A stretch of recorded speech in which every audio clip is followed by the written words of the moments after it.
and I'm going to go look at the stream to see if we have audio, because that bug actually reared its ugly head last week or the week before, I forget which. And we do. Excellent. All right. And Dementia Radio now, and I can close that other window, and recording in 3, 2, 1. Recorded live on DementiaRadio.org, it's the Funny Music Podcast, brought to you by FuMP.com, where you can download new free comedy songs twice a week. Now, here's your hosts, Devo Spice and the great Luke Ski. Hey, Devo Spice. Hey, Luke Ski. You've got Dan Warren on the show. Hey, Dan. Hello. Coming to us live from Japan, where it is apparently tomorrow morning, and the bastard refused to give me tonight's winning lottery numbers. What are you going to do? Right. Sorry. I'm keeping them for myself. Split the pot. Dino-Mike said he would be joining us, but I haven't heard from him, and he's not on the call, so maybe he'll join later. In the meantime, welcome to... Oh, yeah. Oh, shit, I gotta do the thing. Sorry, I did the thing. Welcome to episode 789 of the Funny Music Podcast for July 31st, 2025.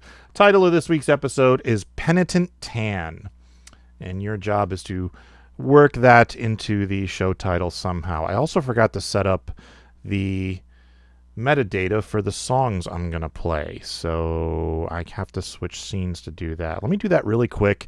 You know what? Let's do this, and I'll do it while Luke is talking. Let's get caught up with what Devo and Luke have been up to since last week.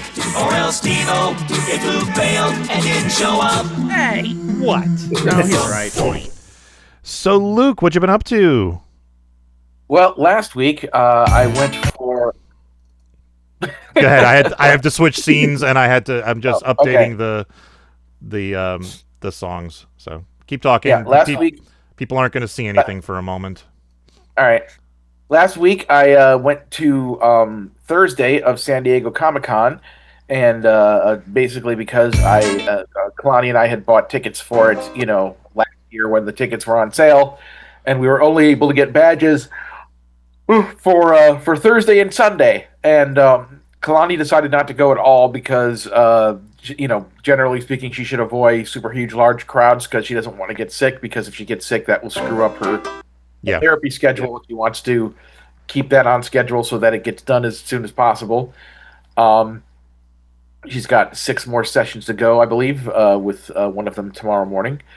And then, so I walked around. I bought something at the Hallmark booth for Kalani, some little Star Wars stuffy action figure things.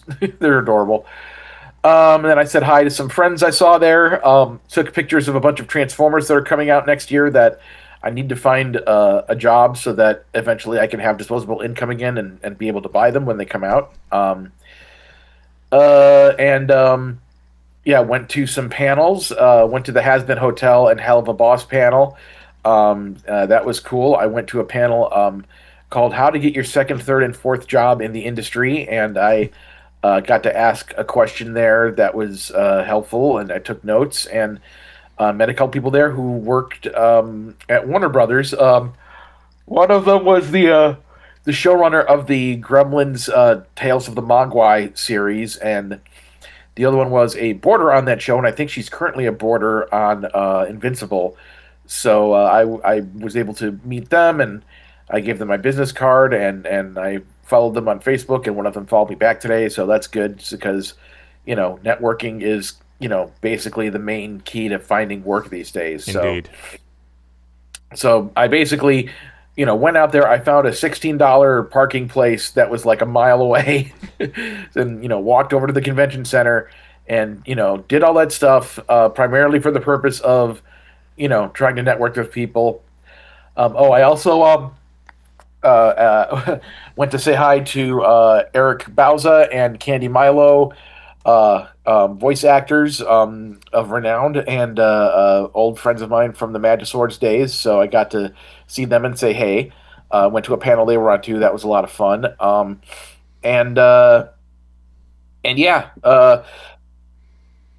Didn't buy anything for myself there. I mean, I only got through about a third of the exhibit hall, and as tempted as I was to go back Sunday to try to go through the rest of the exhibit hall, the reality is I really can't afford to buy things right now Yeah. because the bad news is that job I went in to do the in-person job interview for that was you know, Kalani and her friends basically has been saying, all year, like, oh, they're hiring for this job all the time. It's a lock. It's a for sure thing. You're definitely going to get this job. They didn't hire me. And That's encouraging. the going theory from um, because both Kalani and her friend Ella had worked there before. Kalani's going, or I mean, Ella's going theory is that basically I was overqualified. Like they Mm. want people, they look at some guy who's just done a bunch of whatever random jobs, and then they look at my resume where it's like, oh, this person worked at Cartoon Network and stuff. It's like, okay, well, this person obviously is going to leave. When a much better opportunity for them comes along. So why bother hiring them when we know they're just going to leave? When this other person who has no bells and whistles like that on their resume, they're going to stay here forever because it's what they're yeah. So Yeah. so I mean, so that was really crappy to find out the day I was going to be going for my 1 day trip to Comic Con. That like, oh, so I'm not going to have paychecks coming in, so I shouldn't buy anything when I'm there. Okay, I mean, I bought food while I was there, but that was it. And yeah, and then so I didn't go back Sunday, like I said, because I'm like, I can't afford to buy anything anyway, so why go? And oh, saw Fantastic Four. It was excellent. So big thumbs up for that. I don't want to spoil anything. And I recorded a new episode of Luke Ski's Animation and Stuff podcast with the wonderful Lindsay Smith. So that was posted late last night, so it's up for people to hear now. The July episode of Luke Ski's Animation Stuff podcast with Lindsay Smith, and where our main topic of discussion is reviewing K-pop Demon Hunters, the thing I won't shut up about. So I listened to that episode today. Very enjoyed it. I love listening to Lindsay talk about stuff. yeah, I'm happy. It's like when I found out. It was great when I clicked in my head. It's like, oh wait, Lindsay, let's wait till after Comic-Con. That way, they will have announced the show you're working on, and we can Yes. actually talk about it to some degree. Yeah. So it's like, yes, good. That's the plan. What was the other thing I was going to say? I want to give a shout out to Rug Dog, Josh Ruggles, for single-handedly adding 22 minutes of content to the show because his comment that he left was literally like a 20 questions list of questions, and they were good questions. Yeah. It actually was fun to answer those and to talk about some of the stuff that he was inquiring about. So it's like basically it's like, yes, please, more of that. But it was just funny because I totally forgot about that, and then I was like, okay, I did I did less than an hour of recording with Lindsay. I'm finally going to have a short episode. It's like I'll plug a couple things and I'll read the comments. It's like, oh, there's this. And I'm like, well, I'm not going to not do this. So yeah, but it's fine. It's fine. It's the episode's like an hour and 40, I think. So, when that's including the comedy music time. So yeah, that's basically what I've been up to. So what have you been up to, sir? Well, If you're able to talk now. I am. Yes. This week is the last week of that narration class that I signed up for, and they have just been pumping out content. Like every day, it's like, hey, we got 5 more videos for you to review and 3 more PDFs, and it's like, when am I gonna have time? So I've been like making this the priority. So I've been staying caught up, and today. I had a migraine and it screwed up all my plans for the day. So I'm a little behind today, but I think today and tomorrow are the last day they're dropping content. So I'm only a day behind. But I am kind of chomping at the bit to start auditioning on Audible, and I need to do that. I'm hoping I can do that, get a couple of books in production, and get a little money coming in from the narration. The other thing I did last weekend, I actually recorded vocals for a song. Imagine that, me working on music. Yeah, it was a wonderful little thing to do. I recorded vocals for my new song, which is for the Dr. Demento tribute album. And I recorded vocals for another song for the Dr. Demento tribute album. And I recorded vocals for a song for Jeff Whitmire, which was a lot of fun because I get to do one of the few impressions I can actually do. I don't know that it's one I've ever done in public before, but it's one I've done since high school, and I don't do it a lot, but I can do it. It is not Brad Garrett, no. This is Jeff Whitmire we're talking about here, so think along those lines.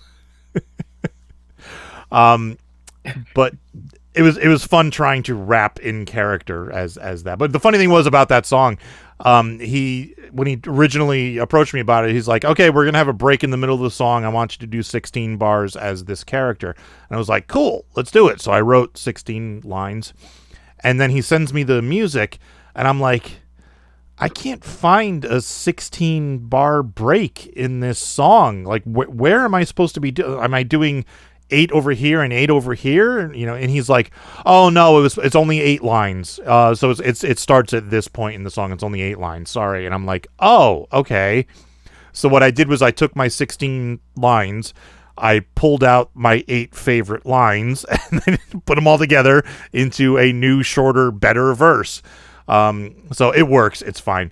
It's just the first time I've ever had to do that. So, the other thing I did was Saturday night, I got together with a whole bunch of people from my acting class to go see a new horror movie called The Home. And the reason we went to see this is because my acting teacher's son is in the movie. This is a movie that's out in theaters now. It's about a guy who is a troubled young adult, gets arrested, gets sentenced to community service to work in an old age home. And things are off in the home, as they say. It is a horror movie, but that's kind of all I want to say because I don't want to spoil it. My acting teacher's son plays the main character, younger version, in flashbacks. And the funny thing was, they filmed this movie like 3 years ago, and Jagger is 15 now, I think. So he was like 11 or 12 when they filmed the movie. There's a big difference between an 11-year-old and a 15-year-old, so we saw him show up for the film, and then we see him on screen, and he's like a much younger version of him. So it was a little jarring, but I mean, it was still recognizable as him. But I enjoyed the movie. I liked it. It's not the greatest film ever, but I liked it. I thought it was a little slow at first.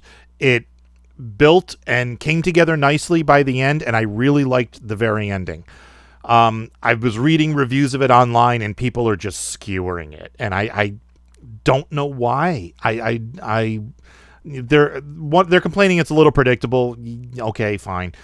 They're complaining about Pete Davidson's acting, and I don't have a problem with his acting.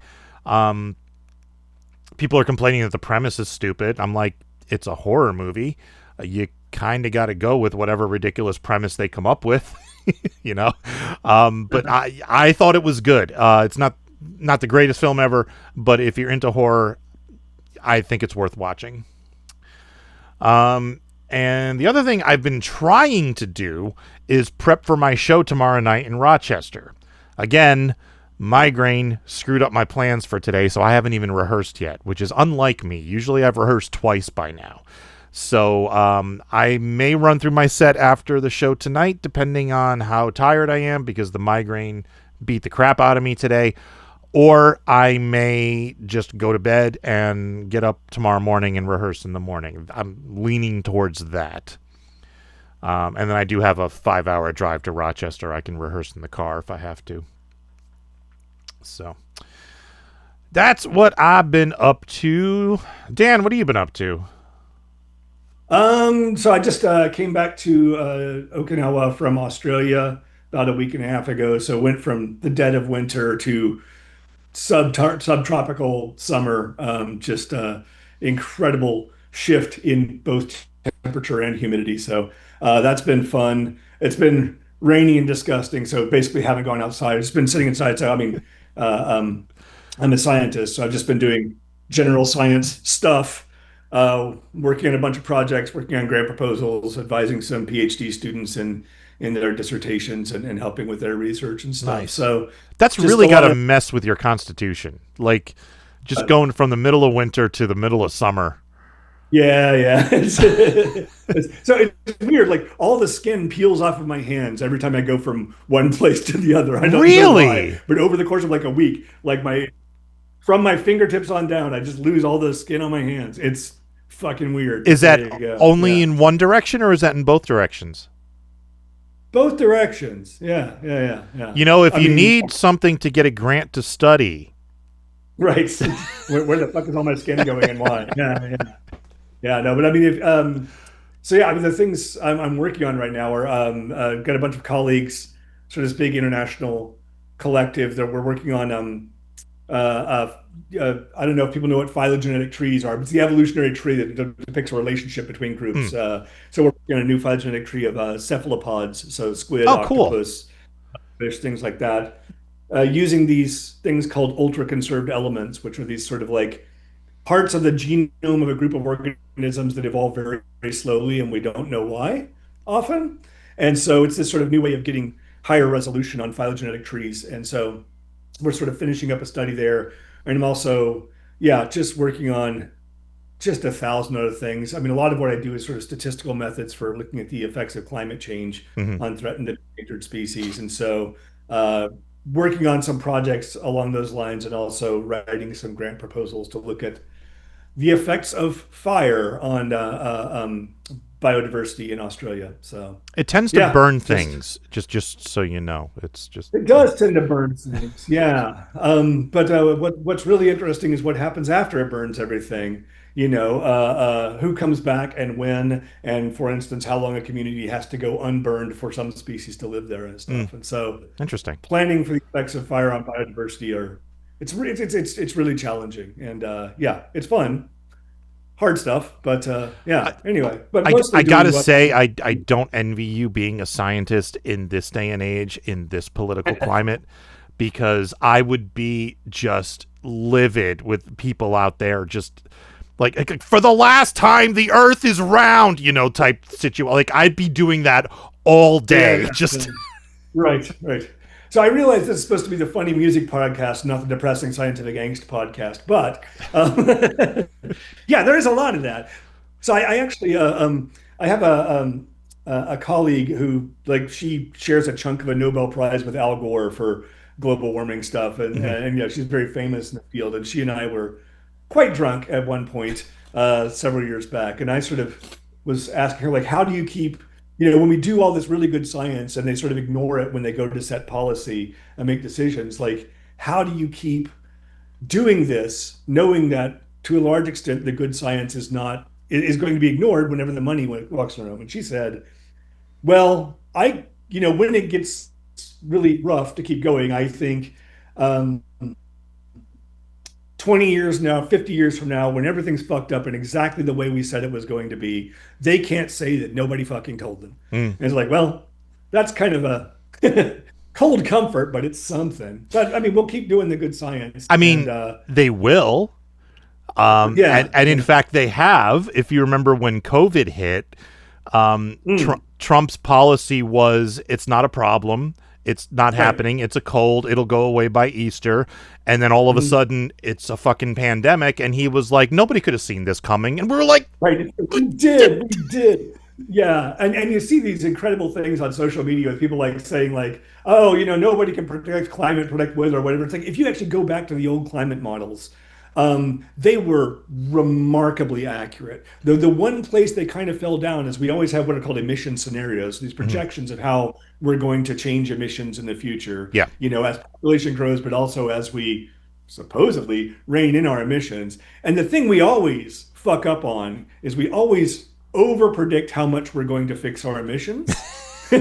But always the optimist. Science is, Exactly. It's like, well, any year now we're going to start being better people. Yeah. And but if you actually sort of look at, oh, what do those models predict given the amount of emissions we actually put out? It's like, they're really fucking close. Like the uncertainty we have in climate change and the effects of emissions on climate change is way lower than people think it is. And the accuracy, sort of going back to old projections, looking at the present, the accuracy is really, really, really high. The thing that we always keep fucking up is we're too optimistic about human behavior.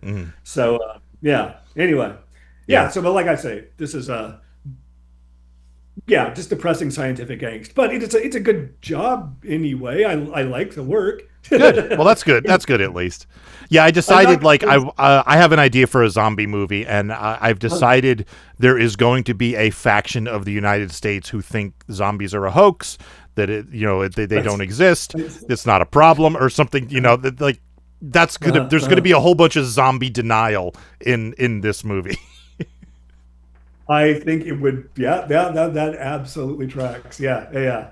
Anyway, but I mean, it's like, I'm not, completely negative. I mean, I think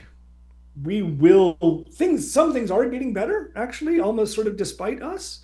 But also, I mean, I'd say the US is doing the worst job of anybody in actually sort of, in the developed world, and sort of actually sort of adjusting its behavior to sort of circumvent climate change, particularly now. But I mean, Europe and Australia and, a lot of Asia are actually, there's a lot of progress that's happening. In the US, progress is happening too, but it's almost despite the government. It's happening for economic reasons as solar panels get cheaper and stuff. And so things are... Gotta maximize profit for the shareholders. Sorry. I think they are getting better, and they will get better to some extent despite our behavior. But I think the US is kind of... lagging a lot of the rest of the world in sort of being good citizens on that front. But so you posted a song, which is actually scientific. Right. So yeah.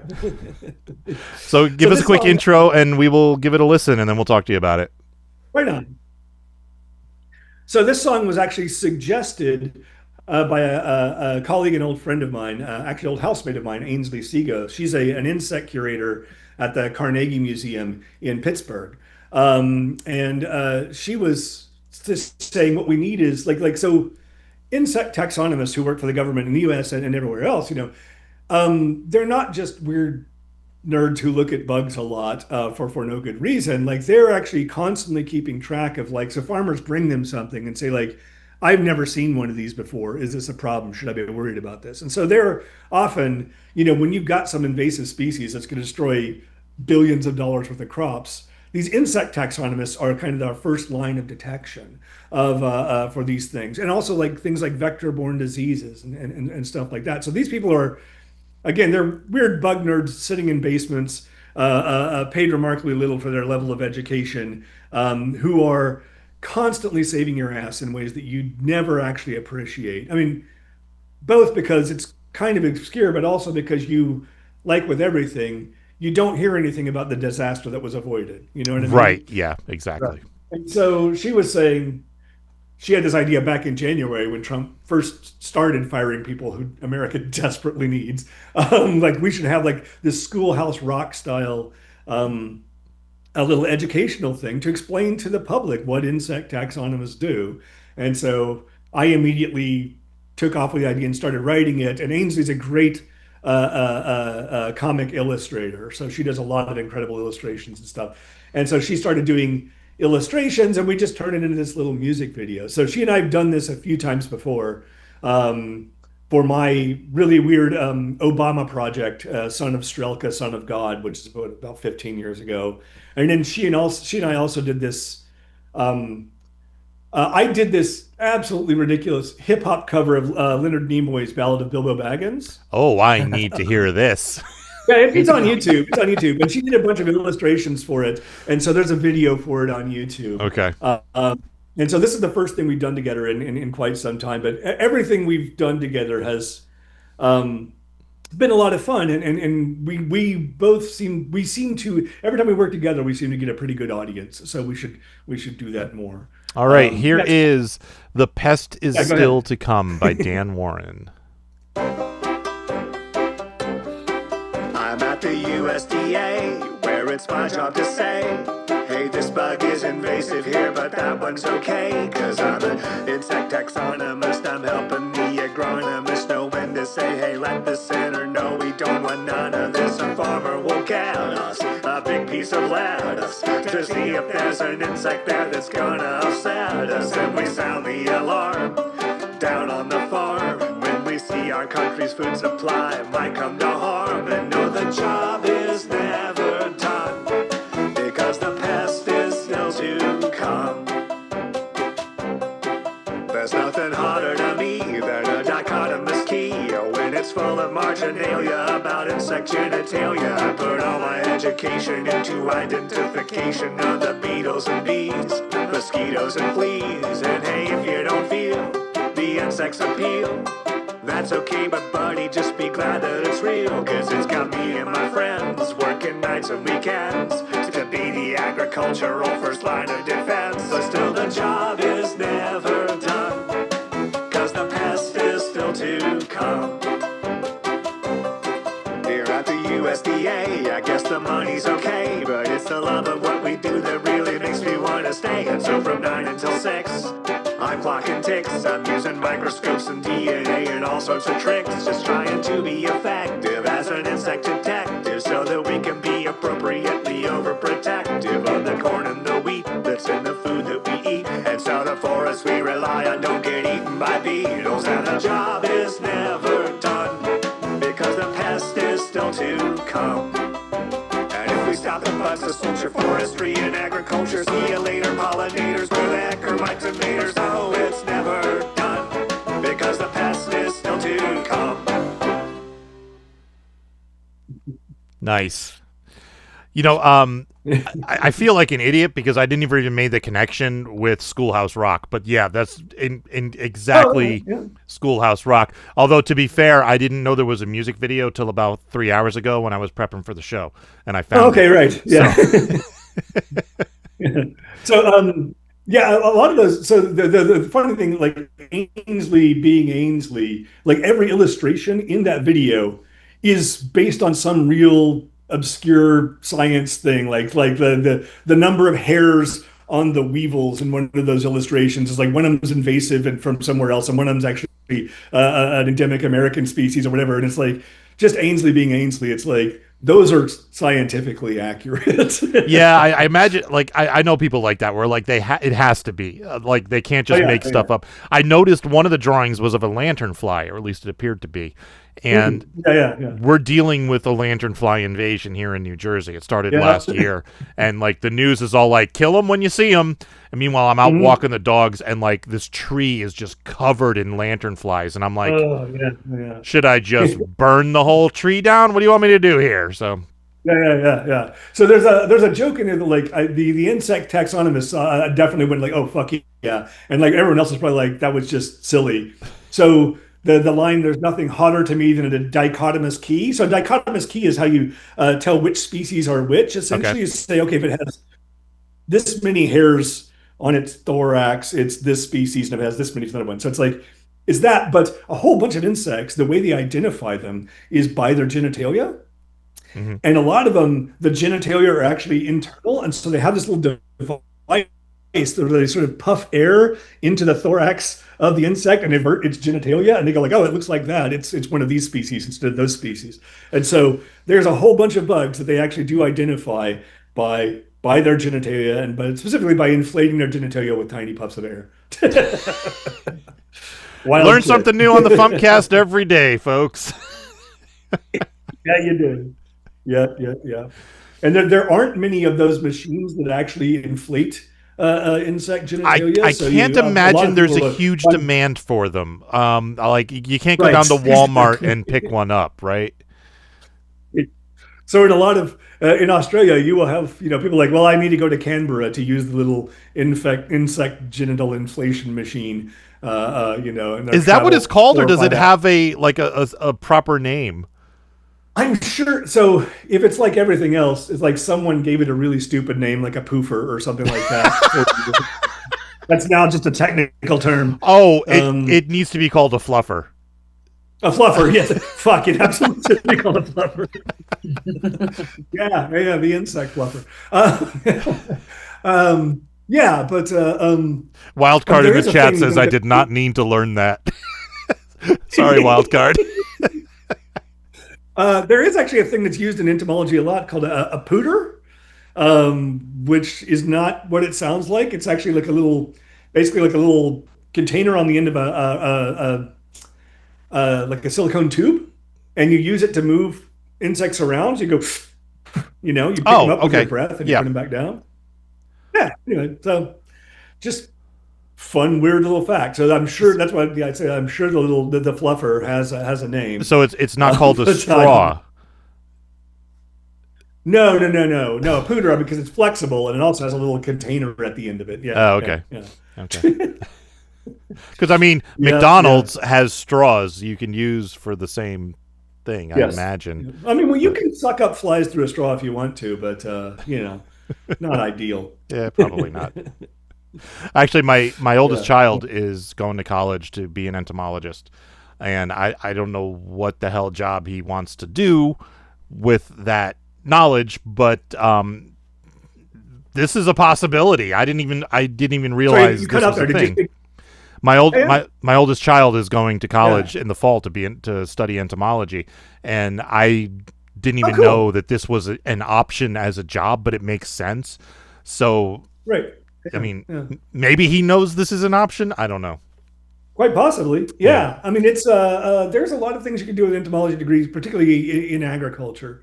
I mean, it's like most things. If you want to go into basic research, the job market sucks. But if you want to go into more applied stuff, it opens up quite a bit. So, yeah. But basic research sort of lets you do whatever you want for a decent chunk of your working life. Yeah, he started out with entomology, and he's still interested in entomology, but I think he wants to pivot into like soil science or something like that. So I mean, it's related.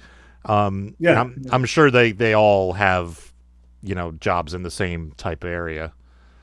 Yeah, so soil organisms are super interesting, and we know sort of shockingly little about the biology under our feet, kind of compared to a lot of other stuff. I mean, people sort of talk about how we don't know what's going on in the deep ocean, which is largely true, but in a lot of places, I mean, to a large extent, we don't know what's going on a foot beneath the soil, and there's so much cool stuff to know there. There's this, he probably knows it, but there's this really cool project called Edaphobase, which is this global website of edaphic organisms, which is organisms that live in soil. And it's just really interesting to see there. There's people, collecting really cool data there, but still just like the fundamental drivers of those processes we kind of barely have a handle on.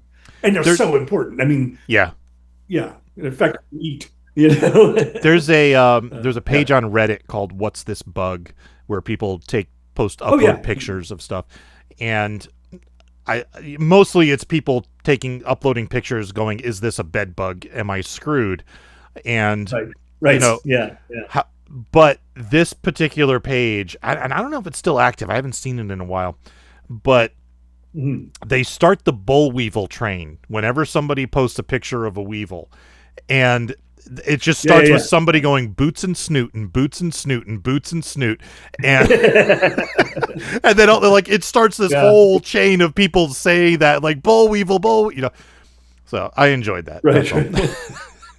Yeah. So actually, most of my field work, like even though I sort of work with some insect stuff, most of my actual field knowledge is coral reef fish.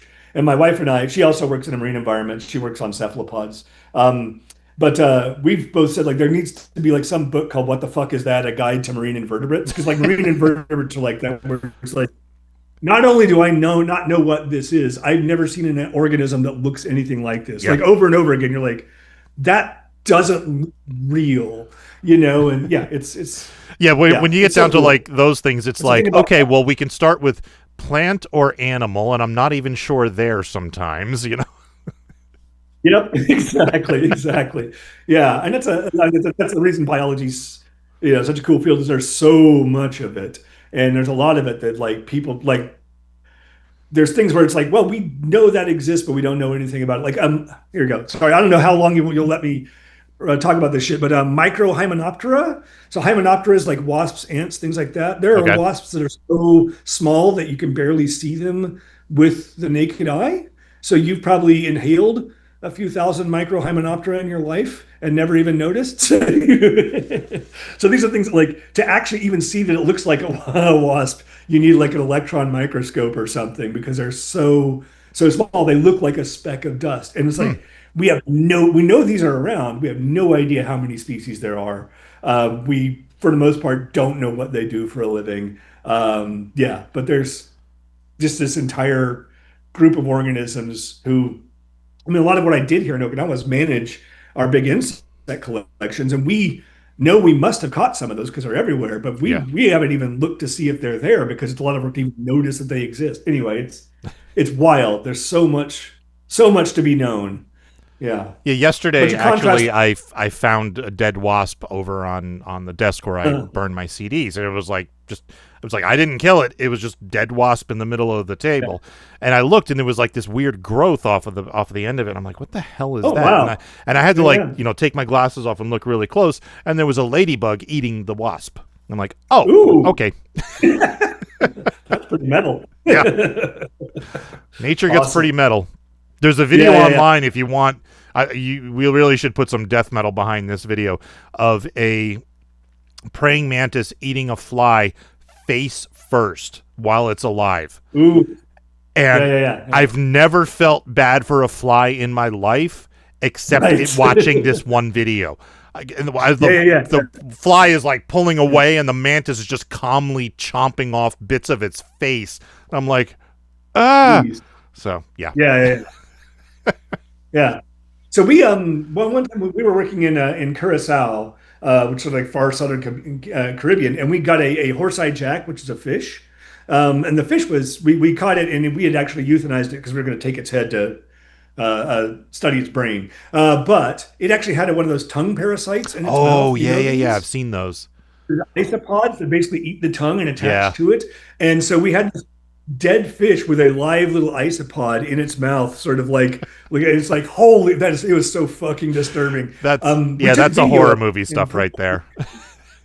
Yeah, we put this video on YouTube, and it's got hundreds of thousands of hits because it's just like you rarely see them alive, and video of them when they're alive, and so people just we get so much like just people absolutely yelling at us for not taking it out of the fish's mouth, and just shooting video. It's like, one, the fish is dead. Yeah. Two, it probably take the tongue out. So it replaces the tongue? I mean, what would benefit would that be to the fish? Yeah. Particularly a dead fish, but it's just like, but people are like they think we're just absolute monsters because we didn't take this thing out of a dead fish's mouth, which might have killed it even if it was alive. It's it's wild. Yeah. But biology just never stops being fun. Awesome. All right. So do you have anything you'd like to plug? Me? Nothing much right now. So, I mean, I was working on, I did some really cool, in my opinion, obviously, soundtrack work for, I don't know if you played the video game Hypnospace Outlaw. No. There's a Hypnospace sequel that was coming out. I did some soundtrack work for Hypnospace Outlaw. Was doing some for the sequel, but the sequel just got canceled. So, sucks. I mean, we were largely through production. We've got like I did about an hour's worth of original music for it, but in total there's like 7 or 8 hours worth of music that was already made for this game. And so at some point, the people who made music for the game will probably put out something that's just the music with some sort of theming. Maybe like Jay, the developer, that sort of talked about putting out like some sort of interactive CD, like a 90s CD-ROM you would get that would have different things you'd click on, that would go to the different albums. So is this a horror game? No, it's actually Hypnospace Outlaw is set in the sort of an alternate 90s internet, an alternate universe 90s internet. I think we talked about this last time you were on, Yeah. But at that point, I was like, "Yay, the sequel's coming out soon!" And it's like, now the sequel's never coming out, so that sucks. No, I was wondering because Steam is under a lot of pressure right now to remove horror games and any remotely adult titles from their platform. Right? Yeah. So, which is and itch.io just had that whole big shitstorm about that. Yeah. But no, I mean, this was just sort of like, I mean, I think kind of the like creatively, it's sort of went to a place where I think there's a whole video about it online where Jay just felt like it couldn't be a thing the thing that he wanted it to be. So it's just like, I'm just Gotcha. not going to do Okay. this. Oh well. Which is sad, it's unfortunate, but I totally understand it as a creative decision. Yeah. You know? So Okay. you know. So are you the going to stick music will around come- for the rest of the show, or are you taking off? Sure. Yeah, I can stick Okay. around. All righty. Let's do some news. Oh boy, news is going to be depressing this week. This is the FuMP. Oh no. Woke Marxist Pope. I'm gonna keep on laughing as the woke Marxist Pope pisses off the maggots cause he's from Chicago. I'm gonna keep on clapping for the woke Marxist Pope. Woke Marxist Pope. A la dee dee, a 1, 2, 3. He's Barry, he's Dr. D. And all the keys, that's A, B, C, D, E, F, and G. He's Barry, he's Dr. D. Is there? Wind up your radio. Let's get demented. Gentlemen and all you ladios, let's get demented. That's the Funny Music Project at thefump.com. THEFUMP.com. Let's get demented. Time for funny music news. Something, something, something. All right, we should probably start with the elephant in the room. Tom Lehrer passed away the other day, which I mean, he was 97. We can't say it was a surprise, but still, it sucks. Tom Lehrer, Dr. Demento called him like the greatest musical satirist of the 20th century, and I'm like, has there been a greater musical satirist ever? Because I can't think of one. Roy Zimmerman was pretty good. Roy Zimmerman is very good, but I don't think he competes with Tom Lehrer. Nah, I wouldn't say so either. Yeah, I can't think of anyone who'd even be really strong competition, honestly. Yeah. But so anyway, no word on cause of death or anything that I could find, but again, he was 97. Yeah.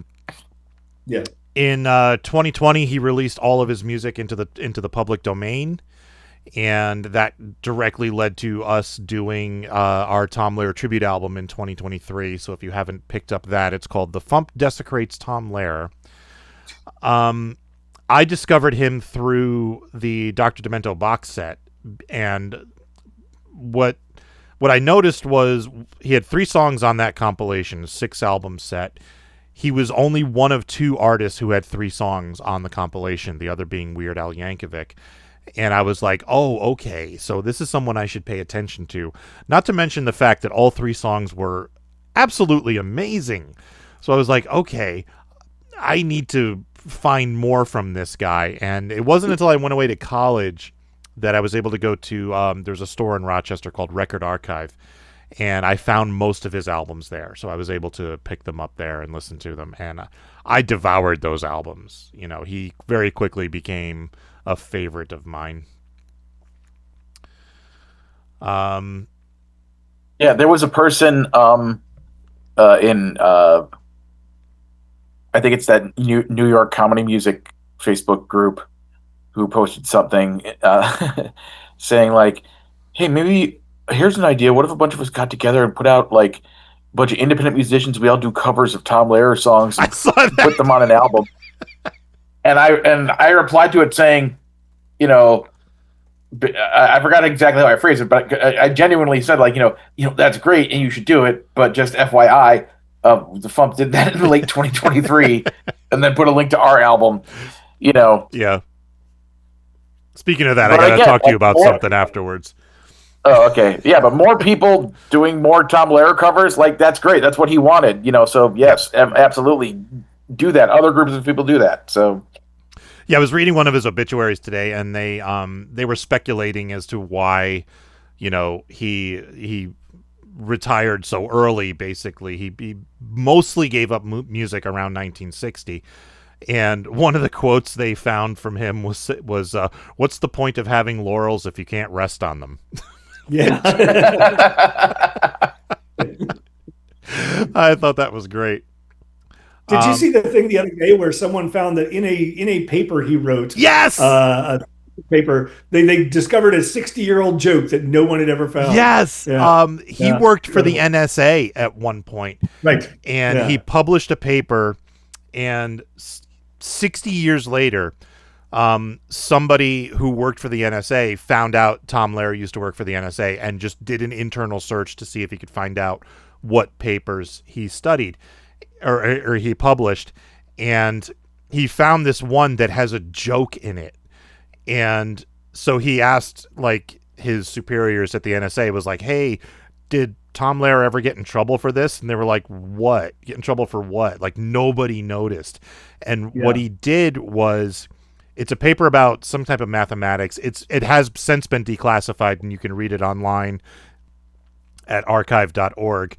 And the paper has 6 citations in its bibliography at the end, but only 5 of them are actually referenced throughout the story or throughout the paper. The third one is the book from Lobachevsky that he made up, non-Euclidean something. You know. So he actually wrote that as like the third reference is this thing by N. Lobachevsky, and he never actually cites it in the paper, so it's not actually used. It's just a little Easter egg that nobody noticed for 60 years. It's great.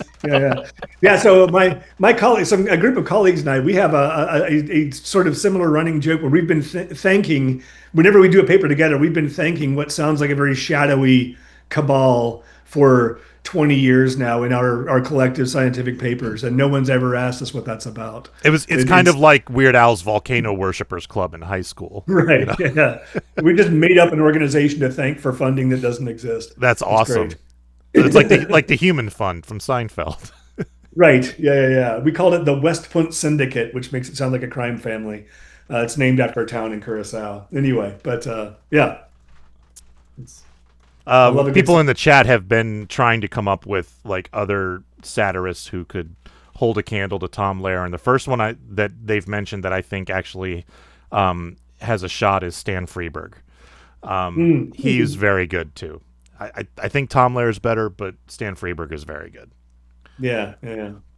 Well, plus you were kind of more talking about like, who since the days of Tom Lehrer. Well, even you were talking about anywhere, like you can't really go back because like Mozart didn't do musical satire. I mean, Right. who are you gonna like?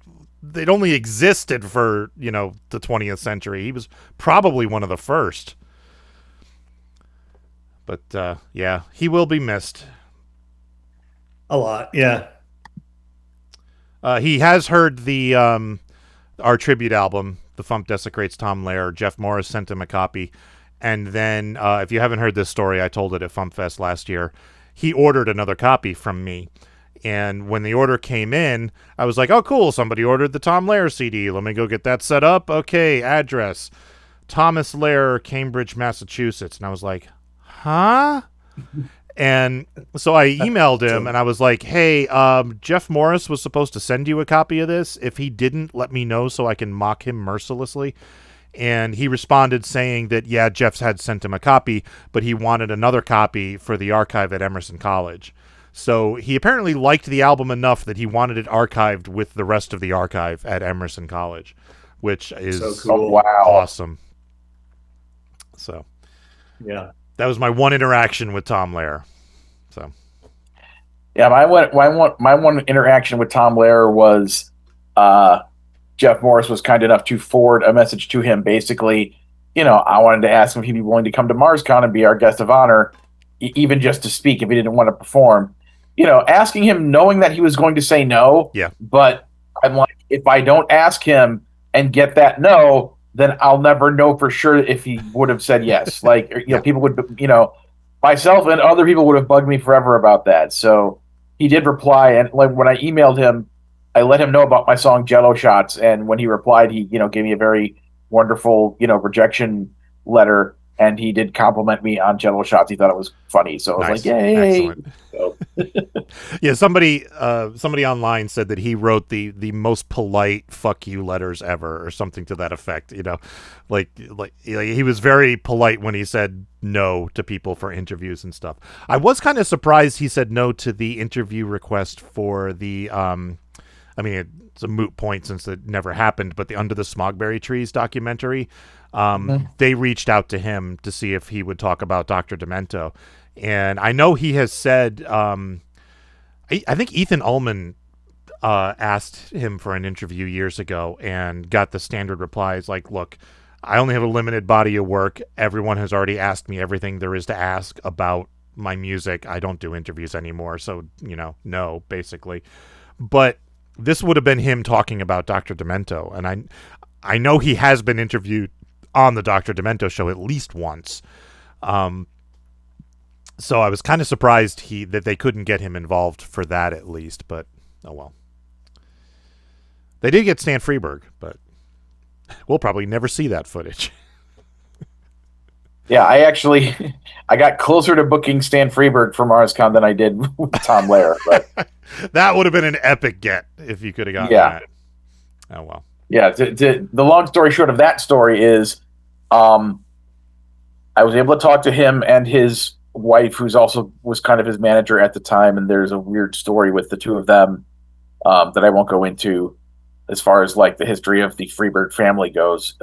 It's kind of strange, but anyway, basically it was a case of he seemed to be saying that he'd be willing to do it, but he would want to get, a certain amount of money for doing the appearance, like to the tune of like I think it was at least $3,500, if not more. And he was also interested in seeing if he could find like other public speaking gigs, like speaking at corporations, that he could make it like a multi-gig trip, and that I should try to help make that happen.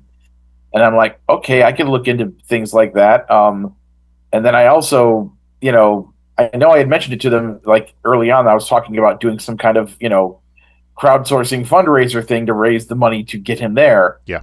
And that was the plan for a while. And then the next time I talked to them about it, they were suddenly like, oh, well, we don't want you to do that fundraiser because we don't want everybody in the world to know what his rate is, so that we have the ability to change their rate based on who they're potentially going to go talk to, I guess. So like if Bill Gates wanted them to do a TED Talk or something, he'd be like, oh, I want $50,000. And I don't know. So anyway, like that was kind of the point at which it sort of broke down, and it turned into like each of us kind of politely saying that the others, like, well, I guess this just isn't going to work out because of, subtext, your side of the thing. Yeah. It's like I don't have the money, and they, yeah, just whatever.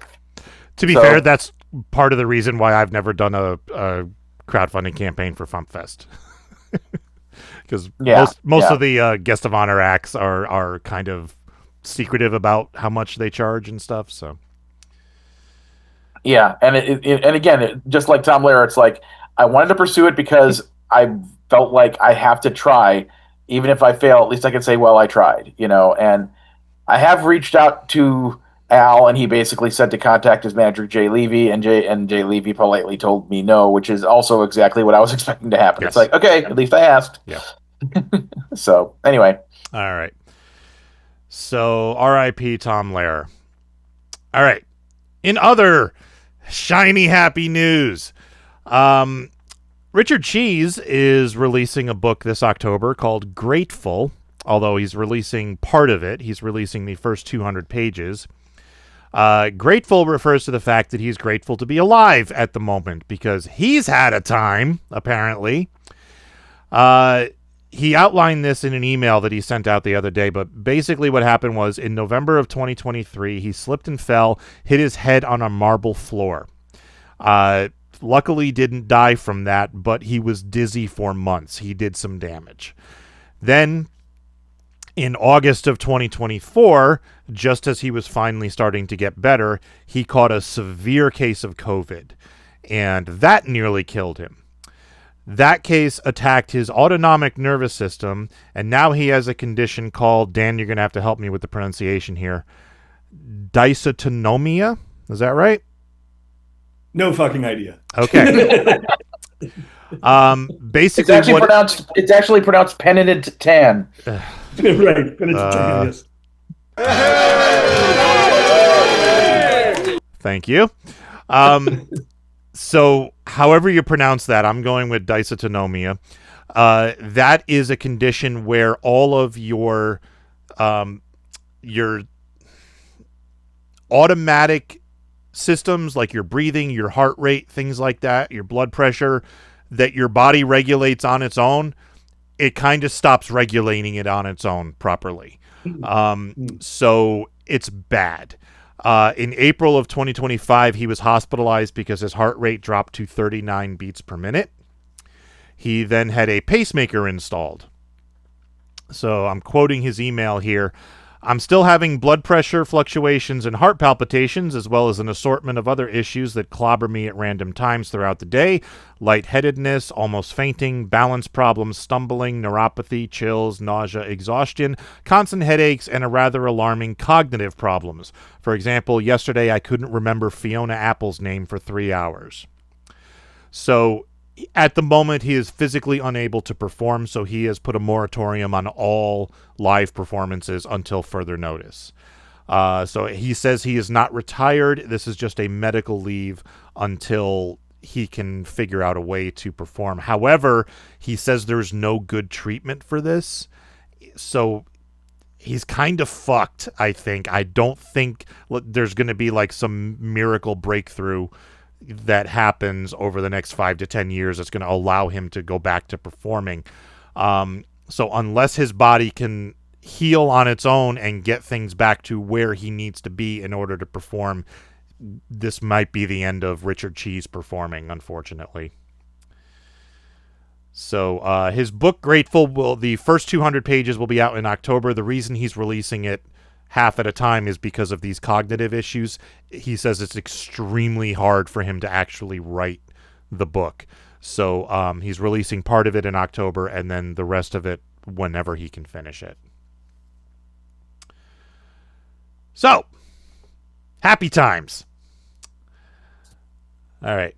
I do have a little bit of good news. The Psychostick has announced that they did the soundtrack for the upcoming video game for Toxic Crusaders. That game is going to be released on December 4th. So you can look forward to that. Finally, a little bit of good news this week. All right. You got anything else before tour dates?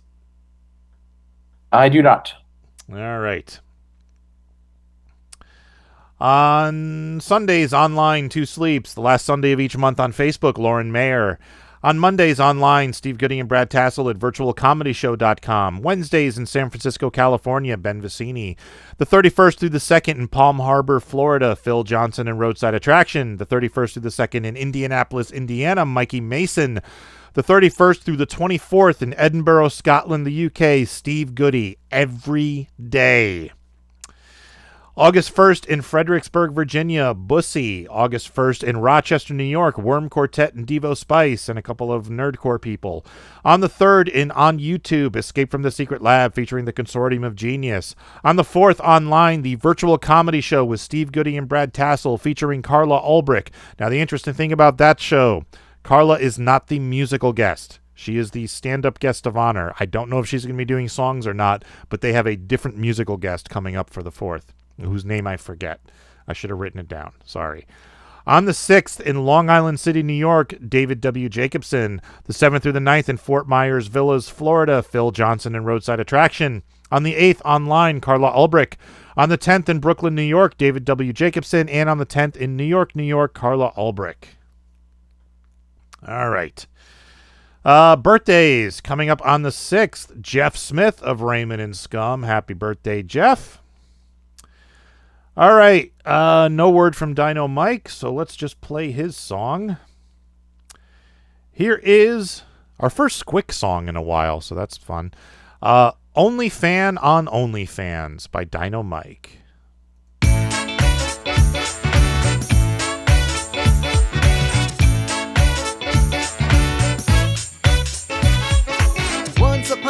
time. I started off so poor. Couldn't even buy a Switch 2 at the old Nintendo store. Then one fateful day, a friend had turned me on to a site where you are paid but don't need talent like Patreon, yeah.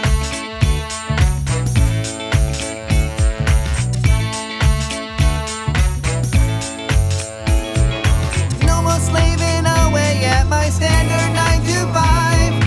No more kissing corporate's ass to improve some shareholders' bottom line. At least that's what I thought. How could I have not posted my first video? 1 subscriber's all I freaking got. Oh no.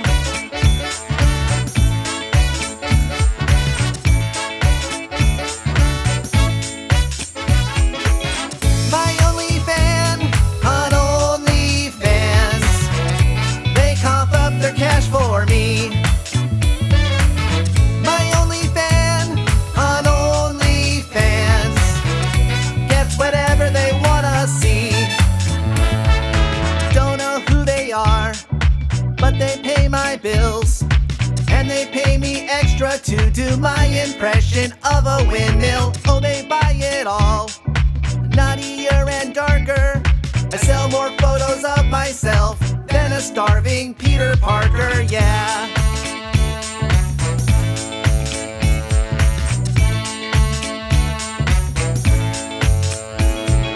No more selling my soul to fill out a dumb spreadsheet.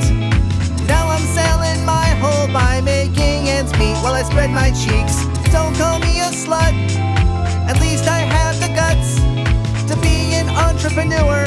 Hold on a sec while I tase my butt, oh yeah. Do you have what it takes to put yourself out there? Do you have what it takes to be financially free? Do you have what it takes to fit this Muno toy up there? Do you have what it takes to drink this pee?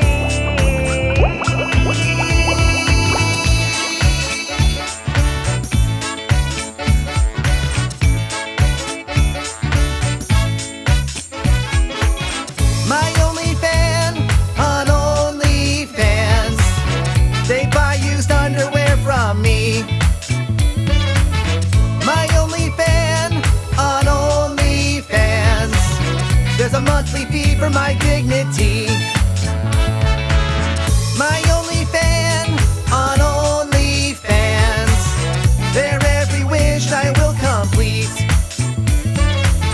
My only fan on OnlyFans. I squash a Twinkie with my feet. My only fan on OnlyFans. They're much more than a fan to me.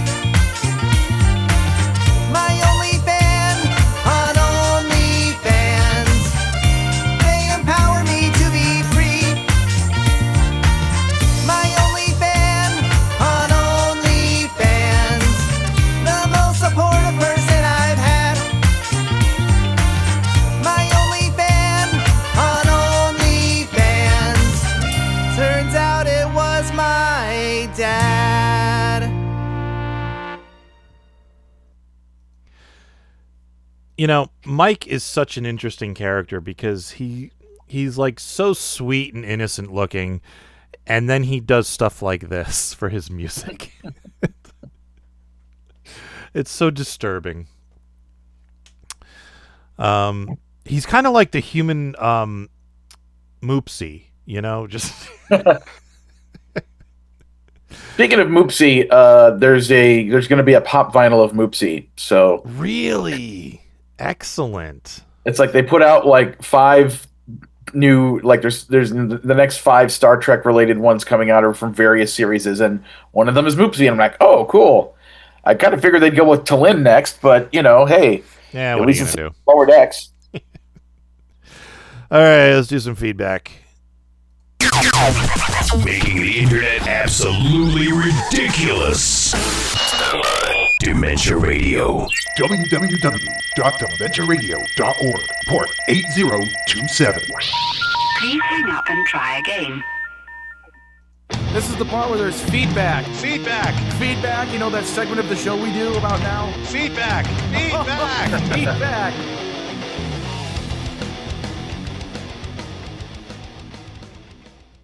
Feedback. A-log. Oh my god, it's you, not again! A-log wrote, glad to hear that Spoiler Redacted is having another song on the FuMP again. I miss hearing this guy a lot and love to hear what Spoiler Redacted has in store for the rest of the FuMP. But on a serious topic, one of the subject of Dr. Demento's retirement and what it means to the FuMP, other than Ben and myself, do you see other radio shows playing your stuff on air despite the controlled restrictiveness of it all since 1996? Not in addition to what's currently being played. I mean, we have the FuMP's radio program. We have a dozen or so people signed up as DJs. I do send out radio edits of the CDs to a handful of radio stations. I've been meaning to follow up with them to see if they're actually playing anything. But there are a handful of other comedy shows out there, but not many. Comedy is still, the secondary citizen in the music world. So I think... And I just kind of figure college radio will always be a thing. There's always going to be, every, however many years, another crop of, like, people who, discovered Weird Al when they were, 12, will be like, oh, I've discovered this thing. I'm going to play some of it on this radio station. And in fact, one of the stations on my list of people to send their radio edits to is my alma mater, WITR, where I used to do Friggin' Here, because their format is new music. Literally, the DJs, unless you're on a specialty show like Friggin' Here was, the DJs have to play 50% new music, and new music meaning something that was released in the past 2 weeks. So, wow, yeah, that's their format. So they have what they call the new bin, and that it's a highly curated bin of music. Any genre, doesn't matter what genre, but within the last 2 weeks, it goes in the new bin. So I send them my CD figuring somebody will play it just out of desperation, just grab it and go, I don't know what this is, play a song. So, but I haven't heard back. I've been meaning to write to like all these, music directors at these stations and see if they're actually playing the CDs, and I've been too busy. So, that's all the feedback we got. Let's do some teasing. Teasing. He's a teasing kind of guy. And I have a joke. Yeah. Tomorrow's song is by the great Luke Ski. What? Oh. You could say tomorrow's track is by the great Luke Ski. Yeah, that's why I put that stupid emphasis on song. Every so often, there's something on the FuMP that isn't a song. So this is one of those times. Yeah. So there we go. And Tuesday's song is by Lauren Mayer, who was... there was a scheduling mix-up because... And instead of moving Lauren's slot to when she posted 2 weeks ago, I just added a new one because somebody else canceled, and I forgot to delete this one. So we get Lauren again. She's got other songs to post, so yeah, deal with it. And tomorrow's Spotify playlist topic, we have to do Tom Lehrer. There's no other option. So I already have that ready to go. I will post it live after we're done here. Excellent. All right. Dino-Mike is at dino-mike.com. Dan, plug yourself one more time. Whatever you had to plug, I forget. Yeah, I mean, it's not out now and may not be for months. So, yeah, I don't know. Just check out my SoundCloud. It's just Dan Warren. Yeah. There you go. SoundCloud. All right. Let's get out of here. Where's the outro? There it is. Thank you for listening to the Funny Music Podcast. I'm Devo Spice. I'm Luke Ski. And look, hey, there's Dan Warren. I'm Dan Warren. Thank you for listening to the Funny Music Podcast. You can listen live every Thursday night at 10 p.m. Eastern, 7 Pacific at DementiaRadio.org and join us in the chat. Or subscribe to the podcast feed. Look us up on iTunes and be sure to leave us a review. Feedback for the show can be sent to info@thefump.com. The Funny Music Podcast is a production of Fidem Interactive, LLC, released under a Creative Commons share-alike license. Tell your friends, tell your enemies, shout it to random people on the street, and be sure to visit thefump.com for the latest funny songs. Tune in next week where you'll hear Luke Ski say, Well, they can't remember Fiona Apple, and if you can't remember Fiona Apple, I don't give a rat's ass.